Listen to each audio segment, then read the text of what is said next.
ओम शांति। 7/11/2023 आज की मुरली चिंतन, फिर मुरली विस्तार से। तो पहले सुनेंगे आज की मुरली चिंतन। सबसे बड़ा अविनाशी तीर्थ भारत है और कोई खंड नहीं है। ना अमेरिका है, ना रशिया है, ना चीन है। सबसे बड़ा अविनाशी तीर्थ भारत है, क्योंकि यहाँ पे परमात्मा आते हैं और इस खंड का कभी विनाश नहीं होता है। शिव बाबा हमें ब्रह्मा द्वारा शिक्षा देते हैं। जड़ तीर्थ द्वापर कलयुग में क्या है, जड़ चित्तन है, और चैतन्य तीर्थ है सतयुग त्रेता में, क्योंकि भारत ही क्या है, तीर्थ है। बद्रीनाथ, अमरनाथ आदि तीर्थ होते हैं द्वापर कलयुग में। भारत तीर्थ होता है सतयुग त्रेता में, पूरा भारत।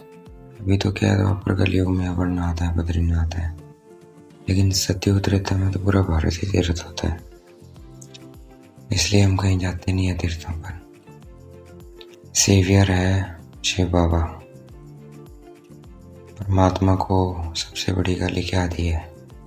सबसे बड़ी गाली दी है सर्वव्यापी कहना। ये क्या गाली देना है? मेहनत है देह अभिमानी बनने में, अपने को आत्मा समझने में। पाप जब कटेंगे, जब हम अपने को आत्मा समझ परमात्मा को याद करेंगे। नवाब बनेंगे हम पढ़ने से। वर्षा बच्चों को मिलता है, किसी साधु संत या सन्यासी को नहीं मिलता है, बच्चों को मिलता है।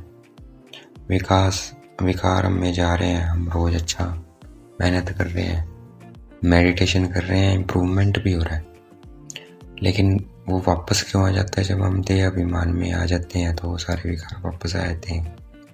इसलिए हमें ज़्यादा से ज़्यादा मेहनत करनी है कि हम देह अभिमानी बन के रहें, आत्मा बन के आत्मा समझें अपने और शिव बाबा को याद करें, ताकि विक्रम हमारे जल्दी से जल्दी खत्म हो, विकार खत्म हो।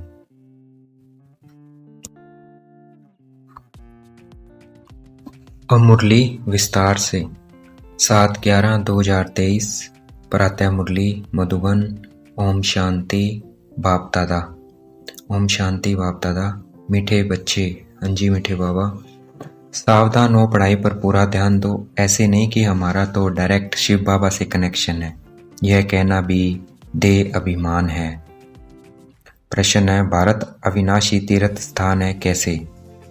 उत्तर, भारत बाप का बर्थ प्लेस होने के कारण अविनाशी खंड है। इस अविनाशी खंड में सतयुग और त्रेता युग में चैतन्य देवी देवता राज्य करते हैं। उस समय के भारत को शिवालय कहा जाता है। फिर भक्ति मार्ग में जड़ प्रतिमाएं बनाकर पूजा करते हैं। शिवालय भी अनेक बनाते तो उस समय भी तीर्थ है, इसलिए भारत को अविनाशी तीर्थ कह सकते हैं। गीत है, रात के राही थक मत जाना। ओम शांति। यह कौन सावधानी दे रहे हैं कि थक मत जाना और रात के राही? पूछ रहे हैं बाबा, कौन दे रहा है? यह है शिव बाबा कहते हैं। कई बच्चे ऐसे भी हैं जो समझते हैं कि हमारा तो शिव बाबा ही है, उनसे हमारा कनेक्शन है, परंतु वह भी सुनाएंगे तो जरूर ब्रह्मा मुख से ना। तो बाबा कहते हैं ऐसे नहीं कहना है कि मेरा तो डायरेक्ट कनेक्शन शिव बाबा से है। नहीं, शिव बाबा किसके थ्रू सुना रहे हैं? ब्रह्मा बाबा के थ्रू। तो हमारा कनेक्शन शिव बाबा से कैसे जुड़ता है? ब्रह्मा बाबा के थ्रू। तो हमें देखना है ब्रह्मा बाबा की प्रकृति में शिव बाबा, या ब्रह्मा बाबा की आंखें किसकी हैं? शिव बाबा की आंखें हैं। शिव बाबा को कहाँ देखना है? परम धाम में। पॉइंट ऑफ लाइट वो हमें ब्रह्मा बाबा की आंखों से देख रहे हैं, उनसे हमारा कनेक्शन है, परंतु वह भी सुनाएंगे तो जरूर ब्रह्मा मुख से ना। कई समझते हैं शिव बाबा हमको डायरेक्ट प्रेरणा करते हैं, परंतु यह समझना रॉन्ग है। शिव बाबा शिक्षा तो जरूर ब्रह्मा द्वारा ही देंगे। तुमको समझा रहे हैं कि बच्चे थक मत जाना, बल तुम्हारा शिव बाबा से कनेक्शन है। शिव बाबा भी कहते हैं मन मना भव, ब्रह्मा भी कहते हैं मन मना भव, तो ब्रह्मा कुमारियां भी कहती है मन मना भव, परंतु सावधानी देने के लिए तो मुख चाहिए ना। कई बच्चे समझते हैं हमारा तो उनसे कनेक्शन है, परंतु डायरेक्शन तो ब्रह्मा द्वारा देंगे ना। अगर डायरेक्शन आदि डायरेक्ट मिलते रहें तो फिर उनको यहाँ आने की दरकार ही क्या है? ऐसे बच्चे भी हैं जिनको यह ख्यालात आते हैं शिव बाबा ब्रह्मा द्वारा कहते हैं तो हमारे द्वारा भी कह सकते हैं, लेकिन ब्रह्मा बिना तो कनेक्शन हो नहीं सकता। कई ब्रह्मा व ब्रह्मा कुमार कुमारियों से रूठते हैं तो ऐसे कहने लग पड़ते हैं, योग तो शिव बाबा से रखना ही है। बाप को बच्चों को शिक्षा सावधानी देने के लिए कहना भी पड़े। बाप समझाते हैं, तुम टाइम पर क्लास में नहीं आते हो। इसने कहा, शिव बाबा और ब्रह्मा दादा दोनों ने कहा, दोनों का शरीर एक है। तो कहते हैं सावधान होकर पढ़ाई पर पूरा अटेंशन दो। ऊंचते ऊंच बाप पढ़ाते हैं, पहले पहले महिमा ही शिव बाबा की करनी है। उनकी महिमा बड़ी भारी है, बेअंत महिमा है। उनकी महिमा के बहुत अच्छे अच्छे अक्षर हैं, परंतु बच्चे कभी कभी भूल जाते हैं। विचार सागर मंथन कर शिव बाबा की पूरी महिमा लिखनी चाहिए। न्यू मैन किसको कहें, पूछ रहे हैं बाबा। यूं तो heavenly new man Shri Krishna है, परंतु इस समय ब्राह्मणों की चोटी गाई हुई है। बच्चों को रचा जाता है तो शिक्षा दी जाती है। अगर लक्ष्मी नारायण को न्यू मैन कहें तो उनको शिक्षा देने की दरकार नहीं है। तो अब न्यू मैन कौन, यह बड़ी समझने और समझाने की बातें हैं। तो न्यू मैन कौन हो गया? न्यू मैन हो गया ब्रह्मा बाबा। ब्रह्मा, सरस्वती, फिर हम बच्चे, क्योंकि हम ही जाकर फिर देवी देवता बनते हैं। तो बाबा ने पहले हमें अडॉप्ट किया, मतलब क्रिएट किया है ब्रह्मा कुमार कुमारियों को। तो हम क्या हो गए? ब्रह्मा बाबा क्या हो गए? New man. ब्रह्मा कुमार कुमारियाँ भी न्यू होगी। वह बाप है सर्वशक्तिमान, वर्ड ऑलमाइटी। यह वर्ड ऑलमाइटी अक्षर बाबा की महिमा में लिखना भूल जाते हैं। भारत की भी महिमा की जाती है कि भारत अविनाशी तीर्थ है। कैसे? तीर्थ तो भक्ति मार्ग में होते हैं, तो इनको अविनाशी तीर्थ कैसे कह सकते हैं? अविनाशी तीर्थ कैसे है? सतयुग में हम इनको तीर्थ कह सकते हैं। अगर हम इनको अविनाशी तीर्थ लिखते हैं तो कैसे क्लियर कर समझाया जाए कि हाँ, सतयुग त्रेता में भी यह तीर्थ है, तो अपर कलयुग में भी तीर्थ है। अविनाशी कहते हैं तो चारों युगों में सिद्ध कर बताना पड़े। तीर्थ आदि तो होते हैं द्वापर से, फिर हम लिख सकते हैं भारत अविनाशी तीर्थ है। सतयुग त्रेता में भी तीर्थ है, जहाँ चैतन्य देवी देवता रहते हैं, यहाँ है जड़ तीर्थ। वह है चैतन्य सच्चा तीर्थ जब शिवालय है। बाबा ने बताया कि सतयुग त्रेता में भी ये तीर्थ है। क्यों? क्योंकि वहाँ देवी देवता हैं, पवित्र आत्माएं हैं। और इस वक्त भक्ति में द्वापर कलयुग में क्या है, उनकी जड़ चित्रों की पूजा होती है, तो भी तीर्थ है। तो चारों युगों में भारत तीर्थ है। सतयुग त्रेता में सच्चा तीर्थ है और द्वापर कलयुग में जड़ तीर्थ है। यह बातें बाप ही बैठ समझाते हैं। भारत है अविनाशी खंड, बाकी सब विनाश हो जाते हैं। ये बातें कोई मनुष्य नहीं जानते हैं। पतित पावन बाप यहाँ आते हैं, जिनको पावन देवी देवता बनाते हैं, वही फिर इस शिवालय में रहते हैं। यहाँ बद्रीनाथ अमरनाथ पर जाना पड़ता है, वहाँ भारत ही तीर्थ है। यहाँ तो जाना पड़ता है, वहाँ भारत क्या होता है? सतयुग त्रेता में तीर्थ ही होता है सारा भारत, तो वहाँ जाने की जरूरत नहीं पड़ती है। ऐसे नहीं कि वहाँ शिव बाबा है। शिव बाबा तो अभी है, अभी की सारी महिमा है। शिव बाबा का यह बर्थ प्लेस है। ब्रह्मा का भी बर्थ प्लेस हो गया, शंकर का बर्थ प्लेस नहीं कहेंगे। उनको तो यहाँ आने की दरकार ही नहीं है, वह तो निमित्त बना हुआ है, विनाश अर्थ। शंकर क्या है? विनाश अर्थ। निमित्त बने हुए हैं, तो उनको यहाँ आने की जरूरत नहीं है। विष्णु आते हैं, जबकि दो रूप से राज्य करते हैं, पालना करते हैं। विष्णु के दो रूप युगल दिखाए हैं। युगल है, एक लक्ष्मी एक नारायण। उनकी यह विष्णु प्रतिमा है। वैसे सतयुग में आते हैं तो हमको महिमा एक बाप की करनी पड़ती है। वह स्फीयर बचाने वाला भी है। वह लोग तो धर्म स्थापकों को भी स्फीयर कह देते हैं। क्राइस्ट बुद्ध आदि को भी सेवियर कह देते हैं। सेवियर कह देते हैं। समझते हैं वह पीस स्थापन करने आए थे, परंतु वह कोई पीस करते नहीं है, किसी को दुख से छुड़ाते नहीं है। उनको तो धर्म की स्थापना करनी है। उनके पिछाड़ी उनके धर्म वाले आते जाते हैं। यह सेवियर अक्षर अच्छा है। तो सेवियर अक्षर किसके लिए बोलेंगे? सिर्फ शिव बाबा के लिए, उनके लिए नहीं बोलेंगे, क्योंकि उनको धर्म स्थापन करना है। वह तो सिर्फ धर्म स्थापन करते आते हैं, लेकिन बाबा भी स्थापन करते आते हैं। यह भी जरूर डालना चाहिए, यह चित्र जब विलायत में प्रत्यक्ष होंगे तो सब भाषाओं में निकलेंगे। वो लोग पोप आदि की कितनी महिमा करते हैं। प्रेसिडेंट आदि मर जाते हैं तो कितनी महिमा करते हैं। जो जितने बड़े आदमी उतनी उनकी महिमा होती है। लेकिन इस समय सब एक जैसे हो गए हैं, भगवान को सर्वव्यापी कह देते हैं। यह तो सब आत्माएं अपने बाप को गाली देती हैं कि हम सब भी बाप हैं। ऐसे तो लौकिक बच्चे भी कह न सकें कि हम ही बाप हैं। हाँ, वह तो जब अपनी रचना रचे तब उनका बाप बने। यह हो सकता है। वो सिर्फ क्या अपने बच्चों के बाप बन सकते हैं, सभी बाप नहीं बन सकते हैं। यहाँ तो हम सब आत्माओं का बाप एक है, हम उनके बाप बन ही नहीं सकते हैं, उनको बच्चा कह नहीं सकते हैं। हाँ, यह तो ज्ञान की रमत गमत होती है जो कहते हैं शिव बालक को वारिस बनाते हैं ना, वैसे हम बाबा को सब कुछ अर्पण कर देते हैं, मतलब सब कुछ उसको देते हैं तो वो क्या बन जाते हैं, वारिस। इन बातों को तो कोई विरला समझने वाला समझे तो शिव बाबा एक्चुअल में बच्चे नहीं बनते हैं, बट हम शिव बाबा को तन मन धन सब कुछ अर्पण कर देते हैं तो उस हिसाब से क्या शिव बाबा को हम अपना बच्चा बना लेते, वारिस बना लेते हैं कि आप संभालो, सब कुछ करने वाले आप हो, मैं तो निमित्त हूँ, है ना। तो मालिक बना शिव बालक को वारिस बनाए, उन पर बलिहार जाते हैं, शिव बाबा पर बच्चे बलिहार जाते हैं। यह एक्सचेंज होती है। वर्षा देने का कितना महत्व है। बाप कहते हैं देह सहित जो कुछ है उन सब का मुझे वारिस बनाओ, परंतु देह अभिमान टूटना मुश्किल है। अपने को आत्मा निश्चय कर बाप को याद करें तब देह अभिमान टूटे। देह अभिमान टूटेगा जब अपने को आत्मा समझ के शिव बाबा को याद करेंगे। देही अभिमानी बनना बड़ी मेहनत है। सबसे बड़ी मेहनत क्या है, देही अभिमानी बना। आत्मा ये करवा रही हूँ शरीर से, कर्म इंद्रियों से, इसमें बहुत मेहनत है, तो हमें ये मेहनत करनी है। हम आत्मा अविनाशी हैं, हम अपने को शरीर समझ बैठे हैं और फिर अपने को आत्मा समझना है, इसमें है मेहनत। बड़े से बड़ी बीमारी है देह अभिमान की।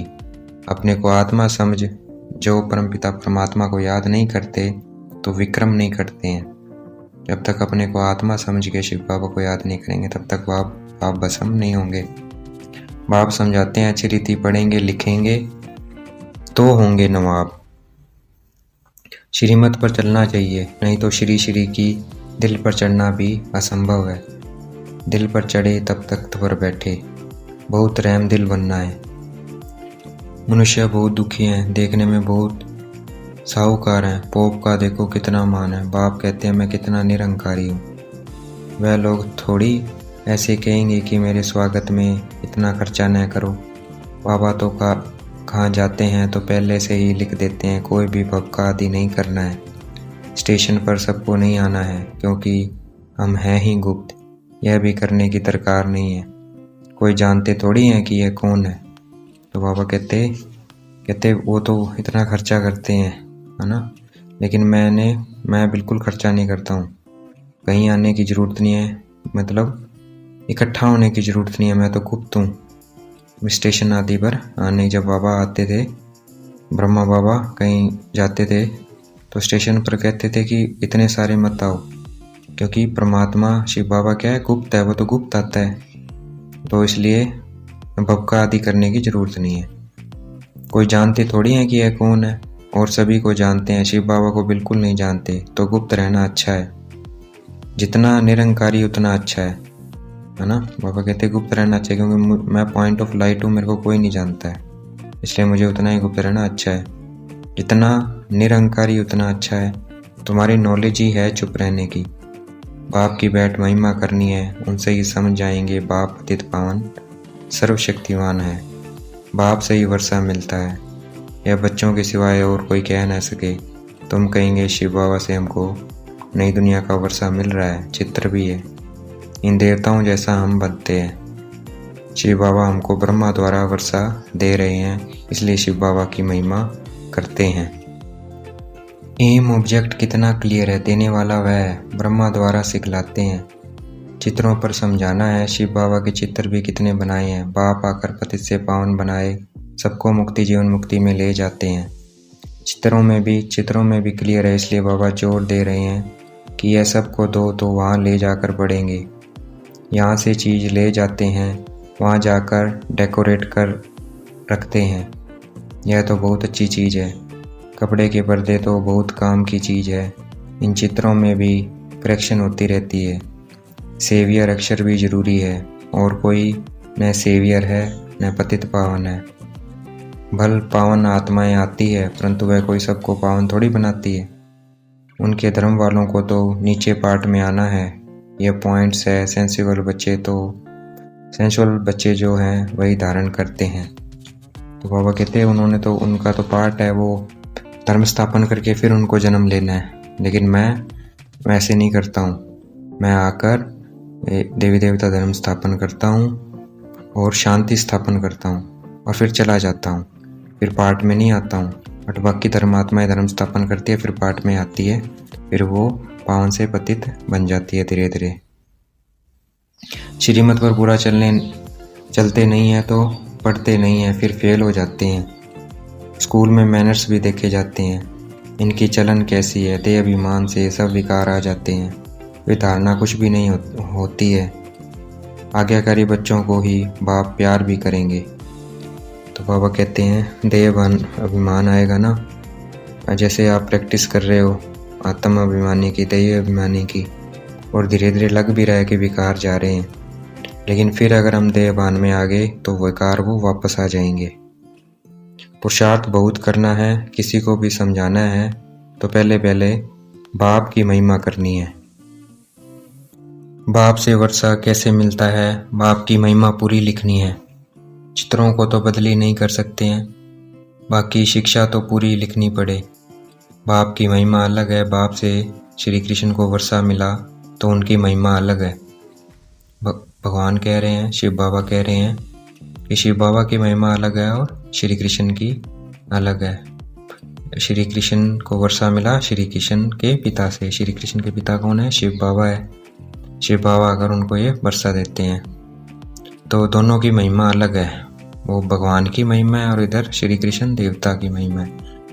बाप को न जानने के कारण समझते नहीं है कि भारत बड़ा तीर्थ है। यह सिद्ध कर बताना है कि भारत अविनाशी तीर्थ है। ऐसे तुम बच्चे बैठ समझाओ तो मनुष्य सुनकर चकित हो जाएंगे। भारत हीरे जैसे था, फिर भारत को घोड़े जैसा किसने बनाया? इसमें समझाने, विचार सागर मंथन करने की बड़ी दरकार है। बाबा तो झट बतलाते हैं। इसमें यह करेक्शन होनी चाहिए। बच्चे बतलाते नहीं हैं, बाबा करेक्शन तो चाहते हैं। बच्चे बतलाते नहीं हैं, बाबा करेक्शन तो चाहते हैं। एक इंजीनियर था, वह मशीन की खराबी को समझ न सका तो दूसरा असिस्टेंट इंजीनियर था, उसने बैठ बताया इसमें यह करने से यह ठीक हो जाएगा, और सचमुच वह मशीन ठीक हो गई। तो वह बहुत खुश हो गया, बोला इसको तो इजाफा देना चाहिए। तो उनकी तनख्वाह बढ़ा दी। बाप भी कहते हैं तुम करेक्ट करो तो हम वाह वाह करेंगे। जैसे जगदीश संजय है, कभी अच्छी पॉइंट्स निकालते हैं तो बाबा खुश होते हैं। तो बाबा कहते हैं मैंने जो चित्र बनवाए हैं उनमें करेक्शन करोगे तो बाबा बहुत खुश होंगे, वाह वाह करेंगे। बच्चों को सर्विस का शौक़ चाहिए। यह प्रदर्शनी मेले तो सब होते रहेंगे। जहाँ तहाँ किसी का भी एग्जीबिशन होगा तो वहाँ यह भी करेंगे। यहाँ तो बुद्धि की कपाट खोलनी चाहिए, सबको सुख देना चाहिए। स्कूल में नंबरवार पढ़ने वाले तो होते ही हैं, न पढ़ेंगे तो उनके मैनर्स भी खराब होंगे। अच्छा देखेंगे बाप दादा हमें याद प्यार दे रहे हैं। मीठे मीठे सिगल दे बच्चों प्रति माता पिता बाप दादा का याद प्यार। Good morning. रूहानी बाप की रूहानी बच्चों को नमस्ते। हमें भी बाप दादा को याद प्यार देनी है। हम रूहानी बच्चों की रूहानी माता पिता को दिलवा जान शिकवा प्रेम से याद प्यार और गुड मॉर्निंग।